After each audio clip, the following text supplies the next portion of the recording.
Welcome to Double Fries No Slaw. It is Wednesday night. It's preview night. I'm waiting on Richie. Richie's late today, but I didn't want to be late. Richie made us late the other day, so it's just me right now. But thankful that I was on time today. Hey, we're going to get going. I am excited for the game this weekend. Your boy Richie, thank you, Jeremiah, for having the under on me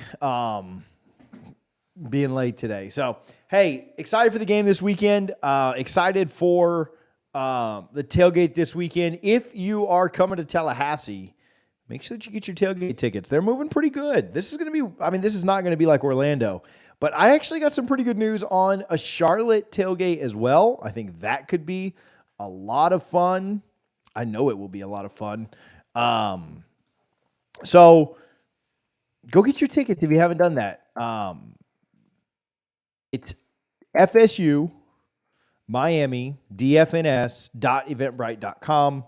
The link is in the description here. We have a little video here I'll show you from our Orlando tailgate. Harlan's over there sleeping, not putting the tailgate video up. So Richie's late, Harlan's sleeping. Hopefully the team comes out better than this in the on Saturday. But we had a good time in Orlando. Going to have a good time here in Tallahassee this weekend. We'll start the official preview once Richie gets here. He said 7:03. I'd love to get you guys' over-under on it if he makes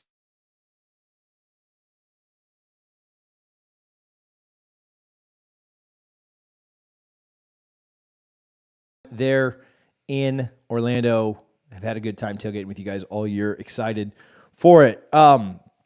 We'll jump right into it. We don't want to hold you guys up. So appreciate you guys for your support. Appreciate you guys for being here. I'd love, as we do this, we'll give our score predictions later in the evening. I'd love to get your score predictions as well. We also may have, if you're watching this on replay or if you're watching it live, we've had a little bit of issue here and there with just some technical difficulties with our What's up, TJ? I cannot hear you, so let's get these technical difficulties fixed first. You're talking over it, though, so I don't know what to tell you. But we've had some technical difficulties with our software. So if there's some glitches, just bear with us. We're working on it. We're working with customer support, customer service, trying to get that all ironed out. Can you hear me now, Richie, or no? All right, Richie can't hear me, so Harlan, I'll let you talk with him backstage, and I will get started. He's refreshing. Harlan, once he can hear me again, then you can add it back to that scene. But I'll just get rolling. Florida State and Miami. Florida State a 14 to 14.5 point favorite, depending on your book or where you can bet on it, this weekend against Miami. And I think what's been most interesting to me about Miami is just where they were in the beginning of the year compared to where they are now. And I know they beat some bad teams, but the way that they dominated Texas A&M really did, I don't want to say worry me, but just made me think that that game would be closer than I think we kind of assume it will at this point. And maybe as a warning, maybe as a little bit of a, hey, if Miami gets everything put together and you don't play your A game, they certainly could come out and do some things that surprise you, right? I don't know that Miami would beat Texas A&M if they played each other this weekend. I think A&M's kind of a dumpster fire. I mean, we all like to hate on Jimbo. I get that, but I think they looked fairly good against Ole Miss, and they blew it late, but they even had a chance late to try and make it a game. But I do think that Ole Miss, A&M, kind of made me think that A&M's maybe getting better through the year, but Miami's obviously done the opposite. They've gotten worse and worse as the year has gone along. That said, I think weird things happen in rivalries, and we'll get to score predictions in a little bit, and I'm going to pick the Noles in this, and I'm going to pick the Noles pretty handily. I'm going to use the next 40, 45 minutes to figure out a score prediction, but I think the Noles win, and I think they win going away. But I think there is a scenario where Miami could do this, and I'm not trying to create suspense or drama or anything else like that. I don't think it's going to happen, but I do think weird things happen in rivalry games. I think that there's a scenario that Florida State struggles they've struggled in games to start the year. They struggled to start the LSU game. They really should have been down a couple of scores at halftime of LSU. Struggled in the first half against Clemson. They struggled in the first half against Duke. They struggled in the first half against Pitt. So I don't think it's impossible. The one thing I do think Mike Norvell does a really, really good job of is having the team ready to go in games like this. You think back to the bigger games that have happened under Mike Norvell, win or loss, really over the last few years. You think about Clemson last year coming into Doak. The team was ready and the team played well. You think about Notre Dame the year before, the team was ready and played well. You think about Florida last year, the team was ready and played well to start. Defense obviously had a few let ups or whatever. But I think that what Norvell does in preparation is has the team pretty ready to go for games like this. And it's what gives me a lot of confidence that we will be ready and be in good shape. And I was watching the On3 channel, and I like JD Pickell a lot. I think he does a great job. But I thought it was funny that he even mentioned, well, maybe Miami could keep it close for a quarter. I think that's hilarious. I don't even think he meant it to be as funny as it ended up being, but I did laugh at it. I did think that was pretty comical, pretty good to see. I think that I feel like we do this every week. We kind of give like grades of where I think the Noles could play and what they could end up, what that would end up looking like. And I truly believe that Florida State could play like their B game and probably win this by a touchdown if Miami played like their A+. Like, I think Miami's A+ game is maybe like 28 points at most. Their A+ game on defense maybe holds us to 28, and then you go to overtime and you see who's a little bit better. I don't know. Like, I think that Florida State would need to play like a C game and Miami play an A game for this to go down. And Florida State certainly had games and times and moments where they played C-level football. I don't necessarily think that I'm expecting that this weekend, but I do think that that's a possibility. I don't know. What are you guys' thoughts? Do you think it's possible that the Noles could play down? I trust what Mike Norvell does in these rivalry games. I think the focus and the attention that's given to them is so massive. I also just really like the matchups. I think there's obviously a lot of questions around Johnny. There's a lot of questions around Keon Coleman. Are those guys back? Do they play? I don't know. I went on record last week and said some things that didn't end up being true. And so I'm kind of hearing some of the same things this week. And so you hope that they're back. You hope that they're good to go. But we'll see as it gets a little bit closer. We'll see on Saturday, as we're just a couple of days away now. And if they're in there, I really do like the matchups that Florida State has. All right, looks like Eddie's got a super chat, and I've maybe killed enough time to get Richie straightened out here. Whoever had the over on 703 definitely wins, but let's roll. You a recruit and you ain't going to Florida State, what you doing? Here's to the Noles playing as good as chicken fingers dipped in some gut sauce. Richie, welcome. Hey, I've got some news. Speaking of gut sauce, there's a new Guthrie's that is brand new, just opened up. We always shout out 1818 West Tennessee and 2550 North Monroe. There's a new one, 2870 Appalachie Parkway. That's on the east side.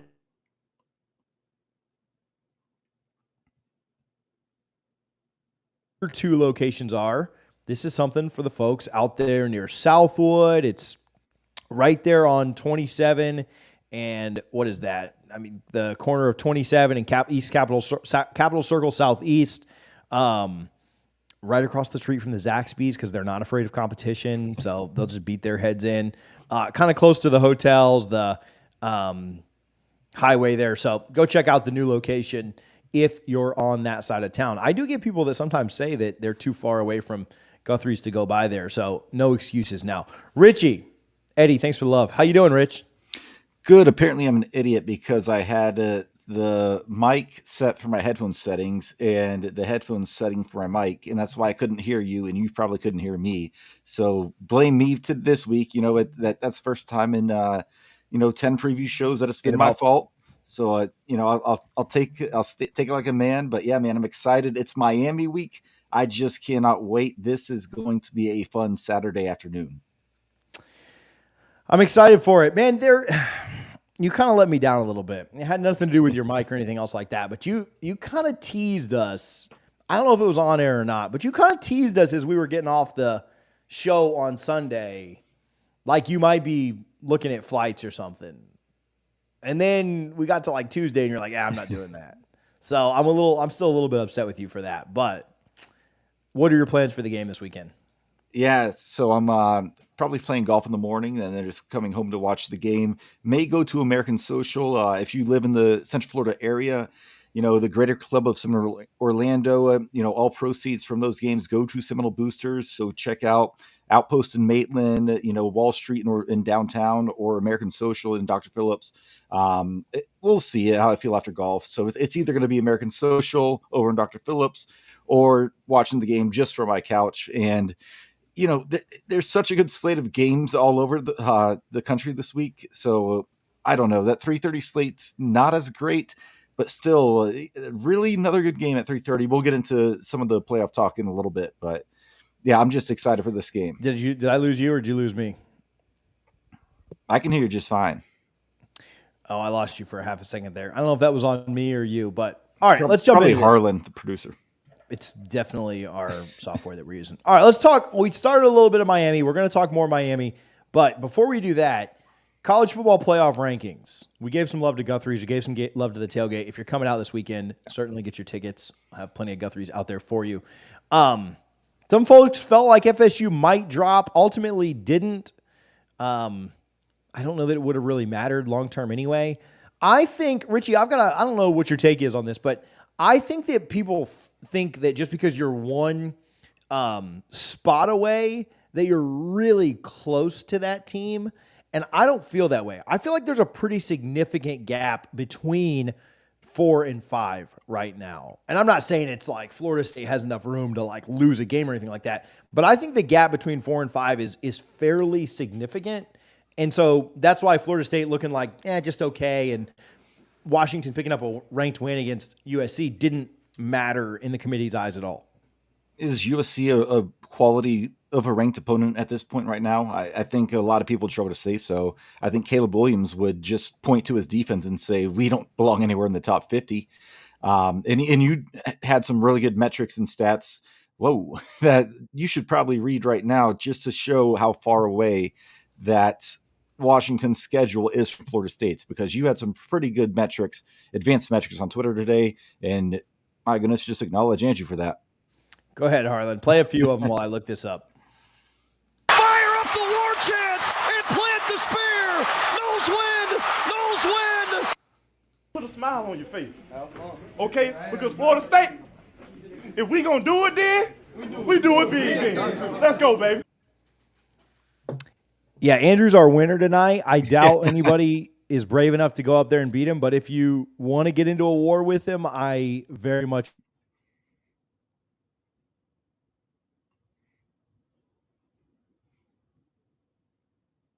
And I'm hoping the software isn't acting up again.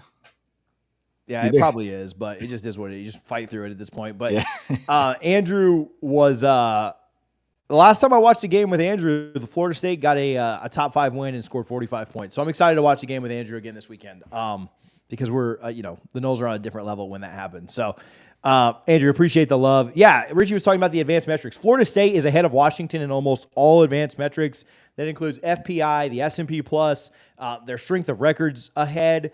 If the BCS still existed today, Florida State would also be ahead there based on all of the calculations that they use. Florida State's defense is about 50 spots better than Washington's in most advanced metrics.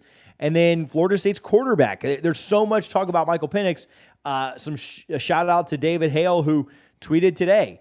Penix has 1 more touchdown than Jordan Travis, but he has 6 more turnovers. Jordan's played 5 games against top 50 defenses, where Penix has played 2. Jordan has a total of 22 less yards, and Jordan also has a 15-1 touchdown to interception ratio against top 5 defenses. Penix has a 12-5 touchdown ratio versus top 5 defenses. So I think that what you have seen is there's a lot of love for Michael Penix because they just put up ridiculous numbers, and Jordan's stuff has been more spread out. Penix has had a couple of stinker games. Jordan really hasn't. Against Pittsburgh, a lot of people miss this, Richie. Jordan had his highest yardage total of the season. That was only 1 yard higher than his previous high, but still had his highest yardage total of the year. And people like to say, oh, Florida State struggled with Pitt. Yeah, I mean, I guess 17-point road win. I mean, they were favored by more. I get that. But Jordan wasn't his sharpest without his top 2 or 3 weapons. But he still threw for 360 yards and absolutely was crucial in putting some dimes down the field to guys to get that win. So I don't know. Yeah, I don't think that Florida State and Washington are even close at this point. Now Washington's got some big games coming up. Let me jump in here, TJ. Florida State gets a lot of crap, and the committee even announced it on the very first show about the BC game. Like, that was a struggle. Like, was that really a struggle, or was it Florida State started slow, dominated for a long stretch, and BC just almost came back for an upset? You know, to me, that pales in comparison to Washington playing 1-6 Arizona State, their only win against Colorado, and Washington did not score a single offensive touchdown in that game. They won 15-7, and the only touchdown they had was an 89-yard pick six, where if that doesn't happen, that defender drops that ball. Washington loses to Arizona State, who is a much worse team than Boston College, who is bowl eligible after 9 games in the Power 5 conference. So no, these resumes are not the same. Oregon's a good win, but USC isn't impressive to me anymore. I think Florida State would beat them by 20 plus. So just stop the madness. I think you're right. It's you know, you have your top 3 teams that everybody thinks. I'd take Ohio State out of that and say there's really a top 2 teams.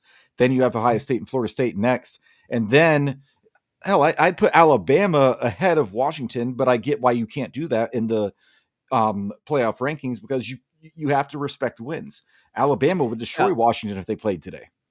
The rankings are a mix, and that's what people don't necessarily like always comprehend. And that's why it, you know, as much crap as we'll give the committee members, like, it is hard to know the right balance of resume and who's actually a better team, right? Like, Alabama would beat any of these teams most of these teams we're talking about, not any of them.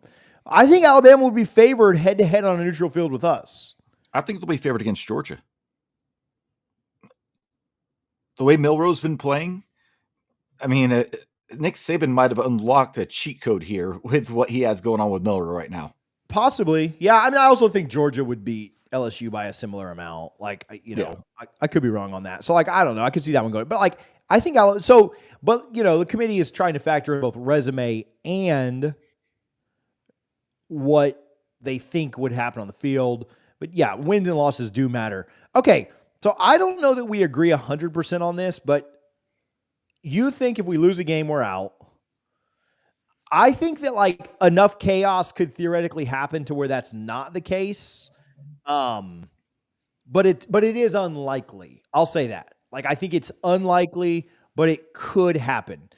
It could start this week with Michigan losing to Penn State. If Georgia was to drop to a team like Ole Miss, if your Big 12 and your Pac-12 champs both had 2 losses, I think it's possible. I don't think you're 100% eliminated, but I do think it would be tough if the Noles lost a game. What it would come down to is when and where that loss happened. And we'll get into Miami after this, but as much as you don't want it to be, I think that this weekend would probably be the best. I know that stinks to say. This would probably be the best loss to take, in my opinion, because then you'd have 3 weeks to change the committee's mind, and you also, I think, need that conference championship, because getting that conference championship is going to put you ahead of any of the one-loss teams that don't have the conference championship. If you lose to Louisville, I have a tough time seeing you get in. Shoot, Louisville might get in over you. And so I think you really need to beat Louisville at that point. So, Richie, you think if we drop a game though, are we out? Or like thoughts there? Yeah, I do. To your point, some chaos could happen to where maybe you backdoor into the fourth slot. But I think after the LSU game and then the few weeks after when LSU was just steamrolling everybody, I would have said, yeah, a one-loss Florida State gets in. Even when you beat Clemson, even with the loss to Duke, you're like, that's still a really good win. That's going to show up well in the resume. Florida State we're not the problem. It's our schedule.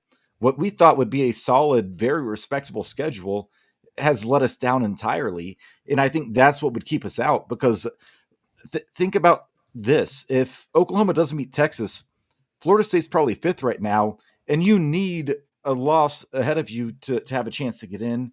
I just don't know. I think Florida State is a top 14 for sure right now.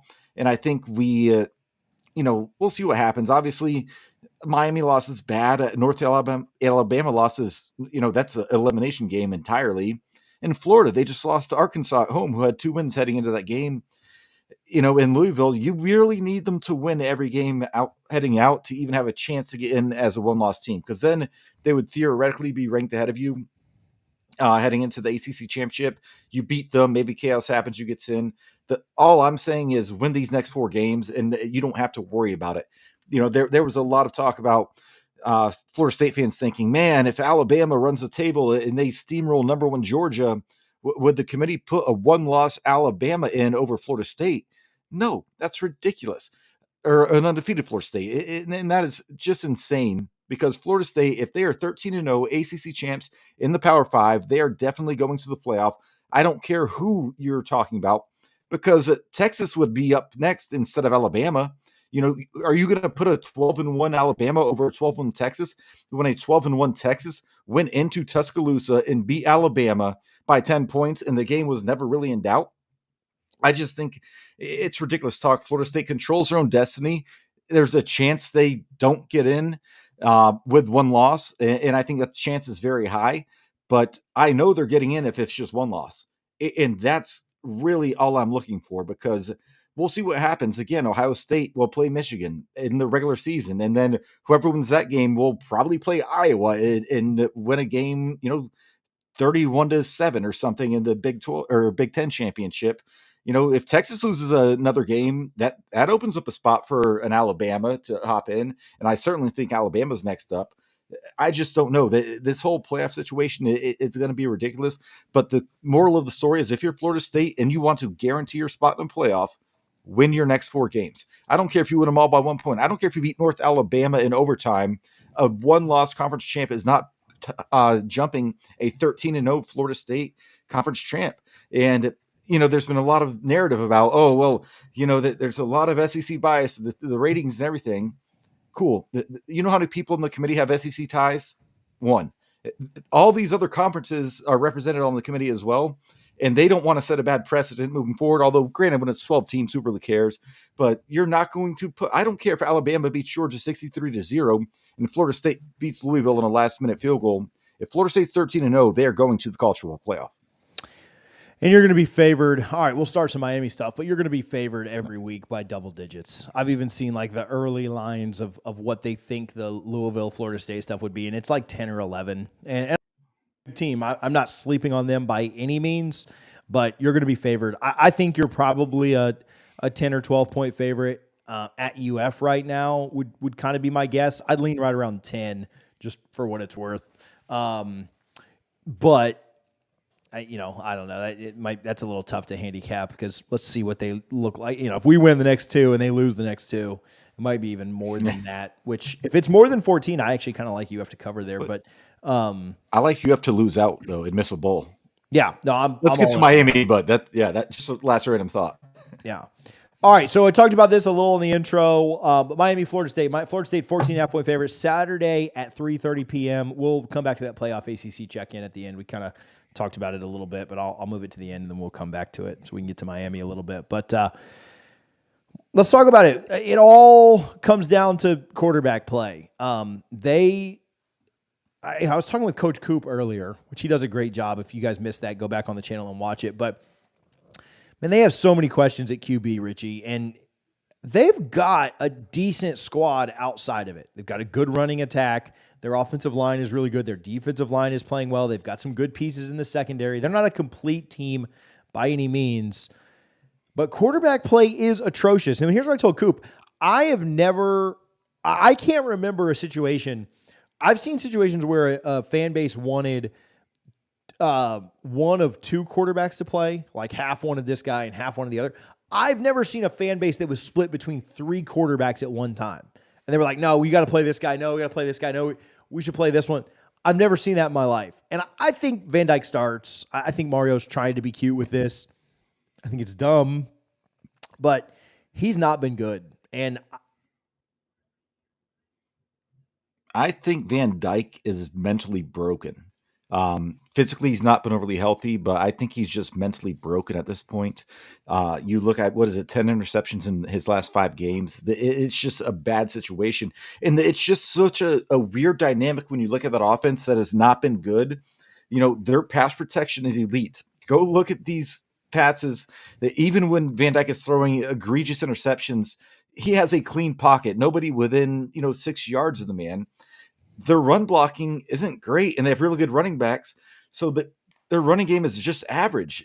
They're not just blowing people off the ball and running downfield. You don't only score 6 points against NC State if you have a dominant rushing attack. So it's so odd that their rush offense is so bad or I guess I don't know if it's so bad, but they have good running backs and they have a really good offensive line, but they can't run the ball at the clip you would expect them to.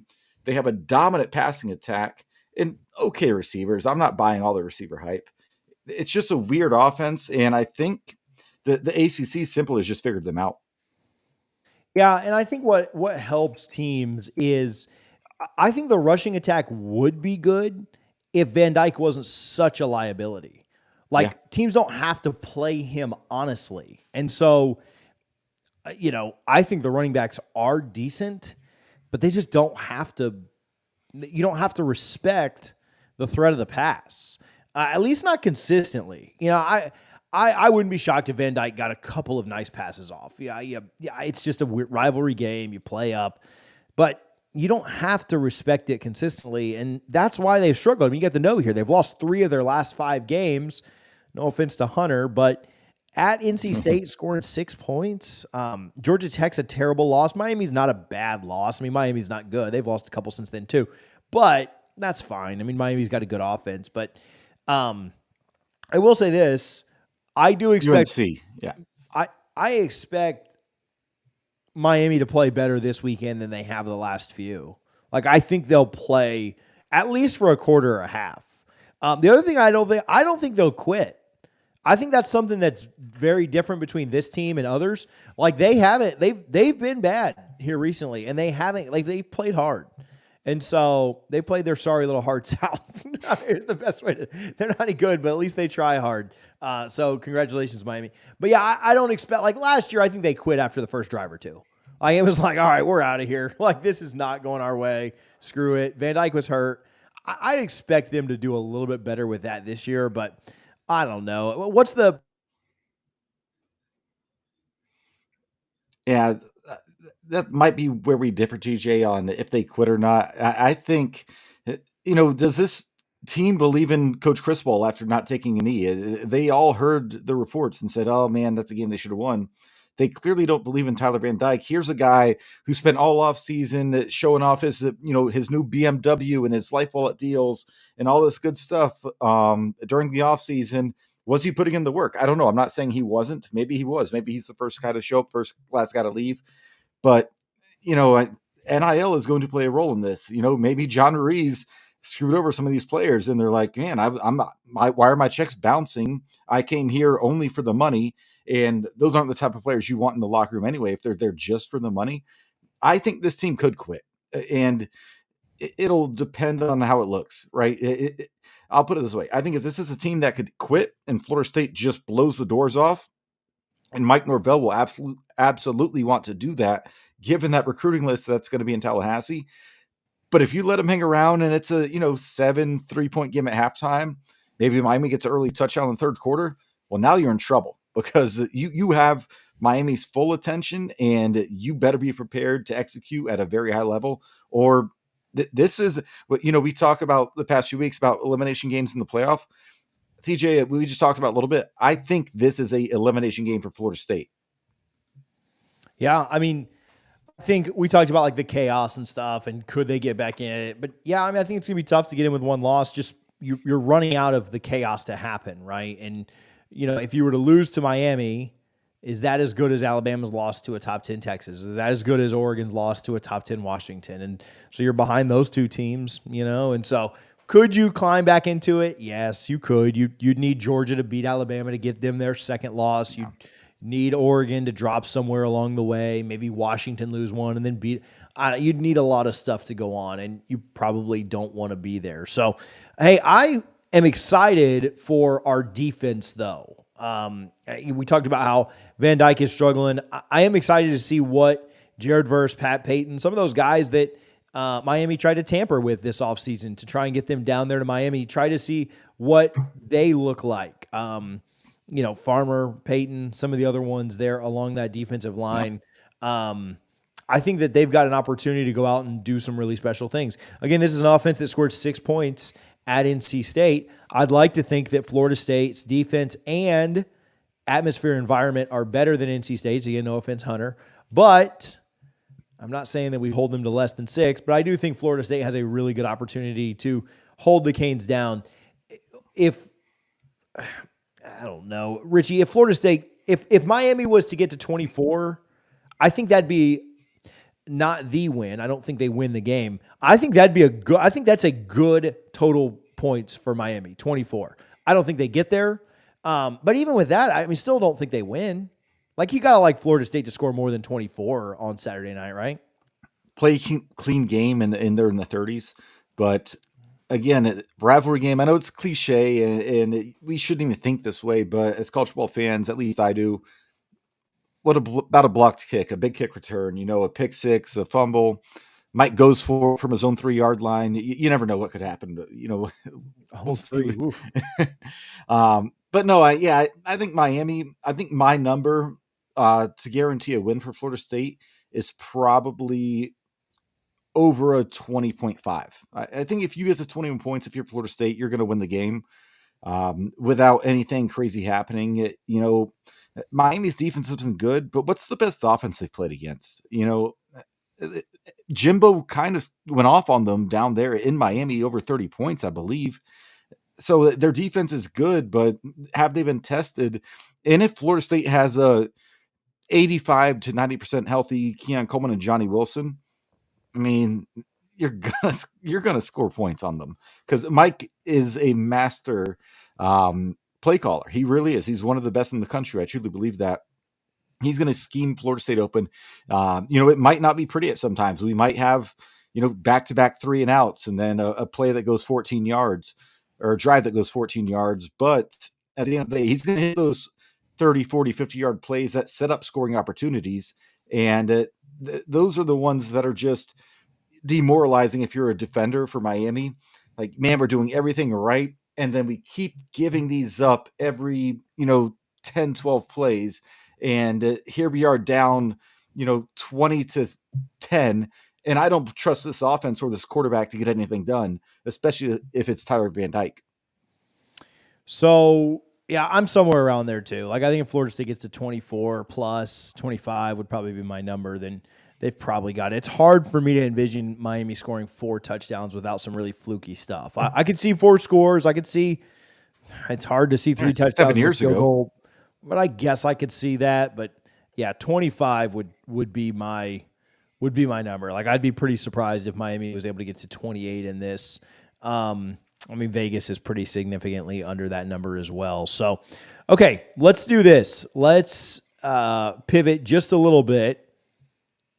Prize Picks Pick 6 are more or less. Hey, if you guys aren't signed up for Prize Picks, you need to be. There's only a few weeks left in the season. Hey, I cleaned up last week too. They've got an option on there where you can Yeah, so it's clearly TJ's audio or software, not mine. There he goes. All right, go TJ. We're on keep the same going. thing. Just let me keep rolling whenever that happens. You do it all the time too while you're talking. I just don't interrupt you. I just let it keep going. Yeah, if it glitches, it glitches. Use our code DFNS when you sign up for Prize Picks. I made money last week on that too, so hopefully you guys are on there. Before we get into those, I'll tell Richie. Yeah, what happens is and everybody else watching too, you can find this out too. When it glitches, you don't see it on your end, but it's usually you that's glitching when that happens. Like you don't know when it's you. So anyway, yeah, if you see it, then just keep it rolling and. Harlan, clean this up for the audio version. No chance. Don't even worry about it. All right, what's our pick six here? All right, let's start with Jordan Travis. 3.5 touchdowns responsible for. So what will include passing, rushing, whatever it may be. I'll go less here. I think we score quite a bit, but I wouldn't be surprised if we spread it around a little bit. Jordan finishes with 2 touchdowns and we run a few in. Harlan's got more. What do you got? I'll go less too here, and my final score prediction will suggest that. Tyler Van Dyke, 1.5 turnovers. He's been a turnover machine, not just interceptions, but fumbles. I really want to go more just because I don't know if he's going to start, how much he'll play. I guess I'll go more and say he doesn't finish the game. Yeah, Harlan's got more as well. I got less. I think he'll be super conservative, super cautious with the ball. I think Florida State will get out to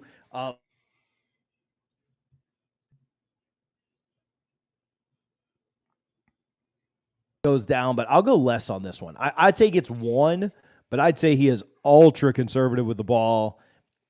They run the ball a ton, make it really, really boring on their end, and I've got less there. All right. So Harlan's got more as well. I don't know if I said that or not. So Florida State, 99.5 rushing yards. This is where it gets interesting because I think Florida State is going to have to throw the ball more than they probably want to. Can they get to Jordan Travis? That's a really hard thing to do because sacks do count against rush yards in college, which makes no sense at all. But I'm actually going to take the more then. Maybe they just run the counter 35 times again and double that number. But I think that's going to be a tough number to get to this weekend, but I'll take the more. I'll go more as well. Harlan's got more here. I wouldn't be shocked at all if a big run late gets him over this. So I'll go more here. TJ called him the Chris Thompson 2010 90-yard run. Love it. Miami 129.5. They have a great offensive line, but they haven't really been able to get the rushing attack going. Let me just start this off by saying, do I need to lower this number? Are either of you taking the over? More. You're allowed to say over. Or more? Harlan's saying more, so go ahead. I'll take less. I'll go more. I think they are going to run the ball. I think they could be down by a ton and still be running the ball quite a bit. So I'll go more here. All right. This is kind of a joke on last week, but it is Miami, so we have to do it. Knees taken 1.5, and this is for the entire game. So keep in mind the first half. I think Mario would down the ball, if he gets the ball back with 30-something seconds left. So something to think about. I'll go more on this one. I could certainly see a scenario where we kneel the ball not only in the first half, but also a couple of times on the last drive. So I'll play my percentages here and say more. Harlan's got more as well. And then what do you got, Richie? And then we'll go to Hunter. Let me go less, but I made the joke on Twitter. He would never do it. If Lane Kiffin was our head coach this week, man, just take a knee on the first play of the game. How hilarious would that be? I'll take it. Hunter. Touchdown, Florida State! Touchdown, FSU!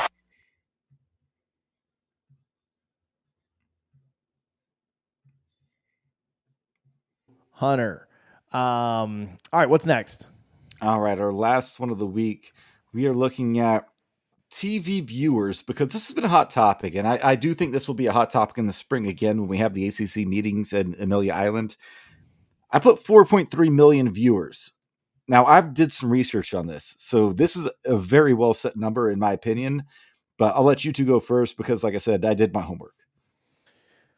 Arlen says Harlan says more. I've looked at these numbers in the past, and I don't feel super confident on picking one way or the other. Just until I look at something real quick. So this is just going to be bad radio until I look at it. So Well, I'll go ahead and go then. yeah, I'll go less. Yeah, I was going to say less as well, just because if you look at Miami's numbers on ABC, no matter the time slot, outside of that Notre Dame game in 2017 or whatever it was when the playoff talks were serious, Miami just doesn't draw TV numbers. They really don't, not compared to the elite. I think Florida State could push them over that. They're up against a good game in Washington. I believe that's the Washington game. And yeah, I'm going to go a little less, but it's sad because this should be the premier game of the week. Even Bud Elliott had it as his second-rated game in the time slot, and that's a Florida State grad for you. Yeah, I hate to just do this and totally ruin it for Harlan, but he's the one that picked it. Florida Georgia got Florida Georgia got like 6 million. Alabama LSU was really big and got like 8 million. I just think it's going to be a lot less, like I'm thinking 3.1-ish. Yeah, I'd love to be wrong there though, but I also don't think the game's going to be competitive super late. And so I think you'll lose viewers, you'll have less people tuning in late to see a good game, stuff like that. So I'll go less on that one. TJ, you know how people say life's too short to bet the less? I know the phrase, yeah. Harlan went more on every single pick. Love it. Harlan's a goat, man. He's also taking Miami, though, when we do our score predictions. So I'm going to give him a hard time for that. For a good reason. That's all right. All right, ACC championship. Obviously, Florida State's clinched. Louisville would need a lot of things to go wrong for them to not make it. So let's just assume it's Louisville unless like the craziest streak of stuff happens down the stretch. Really, really early look ahead to Louisville. Are you worried there, or are your thoughts around that game? So I plan to watch them Thursday night. I've not watched them at all this season because they were not even on the radar.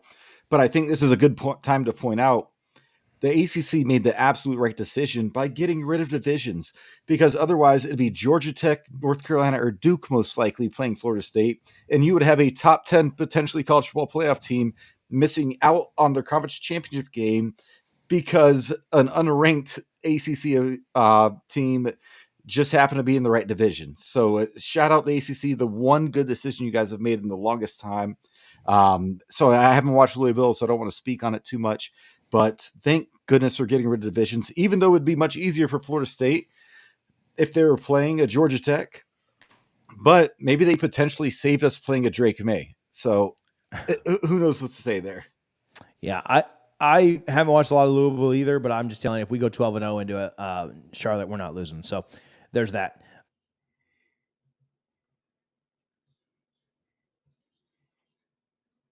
Fun ones this weekend.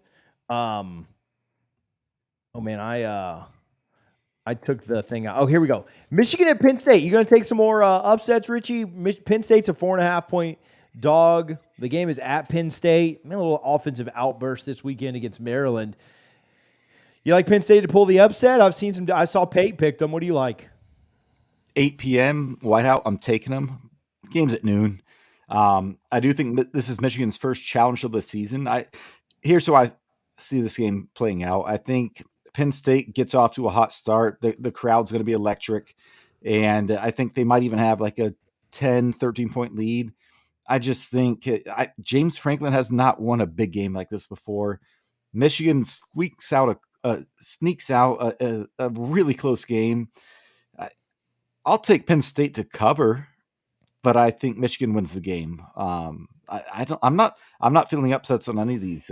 Spoiler so far. Yeah, I think Michigan wins. Washington is a 9.5-point favorite against Utah. Utah's out at this point, but Washington's still holding on strong at number 5. They can play spoiler though. That's the thing. Yeah, I was talking with Coop about that. I think playing spoiler is overrated. Like it's like a loser silver. I didn't want to say this to him, but it's like a loser silver lining. You know what I'm saying? Like, hey, we suck, but maybe we can make you suck a little bit too. Like, I don't know. I think that's I think it's a little overrated, but Yeah, we're just looking Utah for with a really good potential defense. upsets. Yeah. Cam Rising probably never coming back at this point.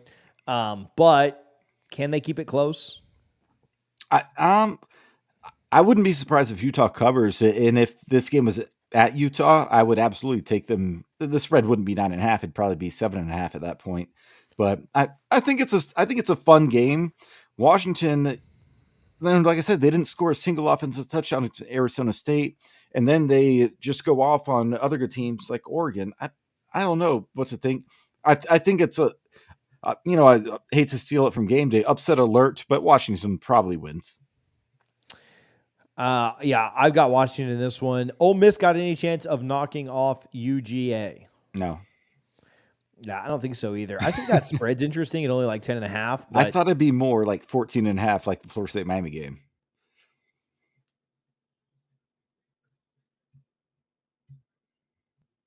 Oregon's a 17-point favorite, 16.5 against USC. Any thoughts that USC could do anything? I got a big no on that one. So I'm going to disagree. If I'm going to call an upset, it's going to be this week. And I think this could be the end of Bo Nix's Seisman campaign. I'm not ready to call the upset, but I think this is I would take USC at 7.5 or less. Well, get after it. You're calling the upset on the biggest one. Yeah, by the spread. Like I said, the biggest spread.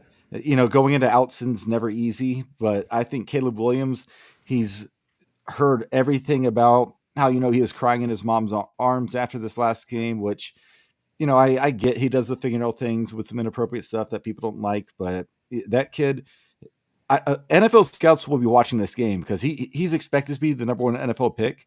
He's not the reason of losing games. He's doing everything he can. I wonder if his teammates rally just for 1 week, right? We see that all the time in college football. You don't really see that in the NFL, but I think USC could win outright. I wouldn't put a lot of money on the money line. I might put $20 on it because the payout is going to be decent. I said this last week though with them. I think that there's a chance they could just play looser.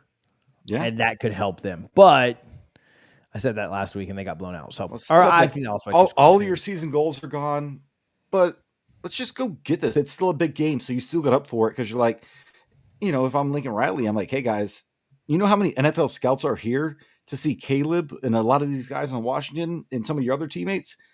This is your chance to make some money. And if the kids buy into that, that's kind of what I'm banking on here. We'll see what happens. I'm not too confident in it. So, all right. Big shout out to Garnet and Gold. Use code NOSLAW. Make sure you come by the tailgate. Even if you're not getting a ticket and hanging out the whole time, come by and say hi. We're in lot 5 this time, changing up location a little bit. So come see us on Saturday. Plenty of alcohol, plenty of Guthrie's if you are getting a ticket and coming and hanging out. Shout out to Garnet and Gold, NOSLAW, NOSLAW. If you are ordering, get it for in-store pickup. Go by and pick it up before you go to the game. Harlan, what's your score prediction? Richie, let's get yours and let's get out of here. Yeah, so I just have no idea.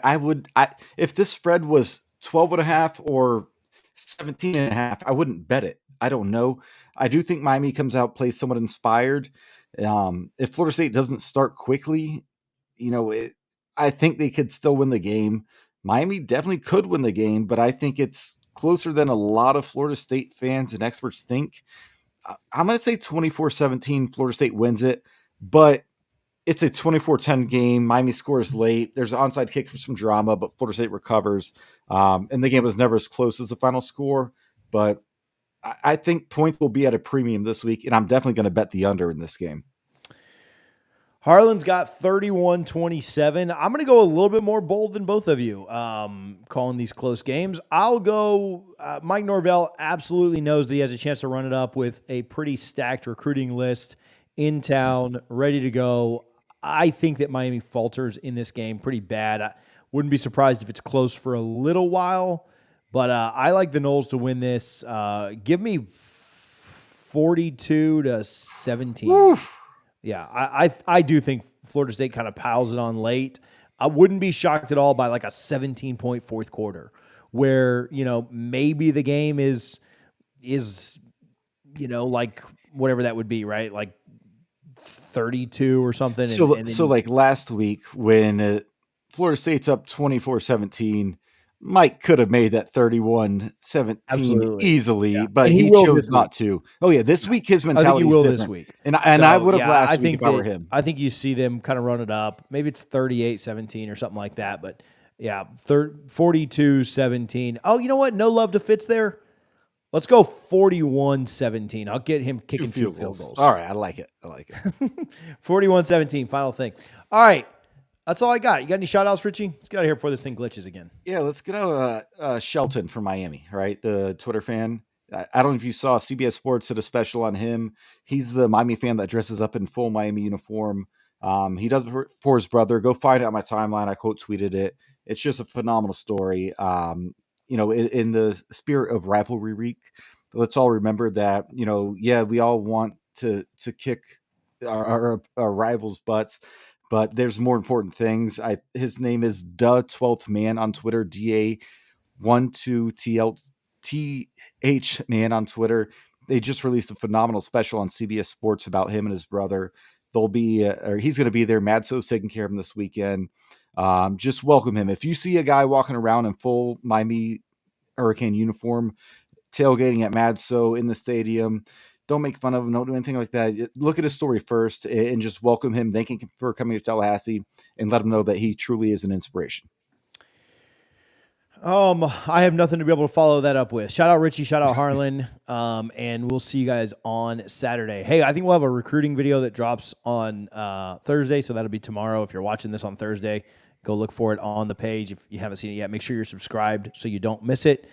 Appreciate you guys for tuning in tonight. Sorry for the technical difficulties. We're working on them, trying to diagnose and trying to get it fixed, but we will be back on Sunday live to talk about the Noles getting to 10-0 and making the streak against the Canes 3 straight. Love you guys. Go Noles. Let's go.